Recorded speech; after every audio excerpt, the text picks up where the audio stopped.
అందరికీ నమస్కారం. సాయి న్యూస్ కి స్వాగతం. ఇప్పుడే అందిన వార్త. ఈపీఎఫ్ఓ ఖాతాదారులకు కనీస పెన్షన్ 7,500.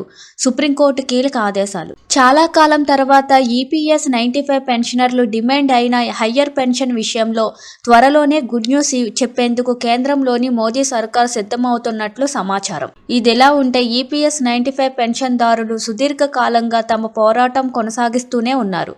మినిమం పెన్షన్ కోసం పోరాటంలో భాగంగా 2022 నవంబర్లో ఈపీఎస్ 95 పెన్షన్దారులకు అనుకూలంగా సుప్రీంకోర్టు తీర్పు ఇచ్చింది. ఆ తీర్పు వచ్చి ఇప్పటికే 2 ఏళ్లు పూర్తయింది. అయినా కేంద్రం ఇప్పటికీ ఇంకా చర్యలు తీసుకోకపోవడంపై పెన్షన్దారులలో అసంతృప్తి నెలకొంది.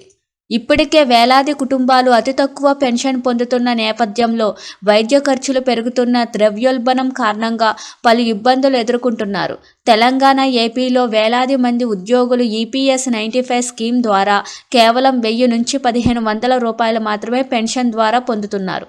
అదే సమయంలో రాష్ట్ర ప్రభుత్వాలు అందిస్తున్న పెన్షన్ స్కీమ్లో వయోవృద్ధులకు తెలంగాణలో 2,000, ఏపీలో 4,000 లభిస్తున్నాయి.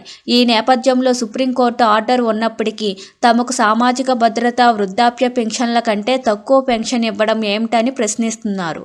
తెలుగు రాష్ట్రాలలో ఎక్కువగా ఆర్టీసీ, రాష్ట్ర ప్రభుత్వ, కార్పొరేషన్ రిటైర్ ఉద్యోగులు, కేంద్ర ప్రభుత్వ సంస్థల్లో రిటైర్ అయిన ఉద్యోగులు ఇలా వేలాది మంది అతి తక్కువ పెన్షన్ కాలంతో నెగ్గుకొస్తున్నారు. దేశవ్యాప్తంగా ఉన్న 35 లక్షల మంది ఈపీఎస్ 95 స్కీమ్ కింద పెన్షన్దారులకు కేవలం 1,000 రూపాయలు మాత్రమే పెన్షన్ లభిస్తుంది. హయ్యర్ పెన్షన్ అమలు చేస్తే కనీస పెన్షన్ 7,500 అవుతుందని, తద్వారా కాస్త ఉపశమనం లభిస్తుందని అంటున్నారు. ఇదిలా ఉంటే గడిచిన 10 ఏళ్లుగా కనీస పెన్షన్ 9,000 రూపాయలు ఇవ్వాలని అఖిల భారత స్థాయిలో పెన్షన్ సంఘాలు ఆందోళన చేశాయి. ఈపీఎస్ 95 పెన్షనర్స్ పథకం అర్హులుగా 78 లక్షల మంది పెన్షనర్లు ఉన్నారు. అయితే గతంలోని ఈపీఎస్ 95 పెన్షన్ సంఘం కేంద్రంలోని ఆర్థిక మంత్రి నిర్మలా సీతారామన్ను కలిశారు. తమ డిమాండ్లను వారి దృష్టికి తీసుకువెళ్లారు.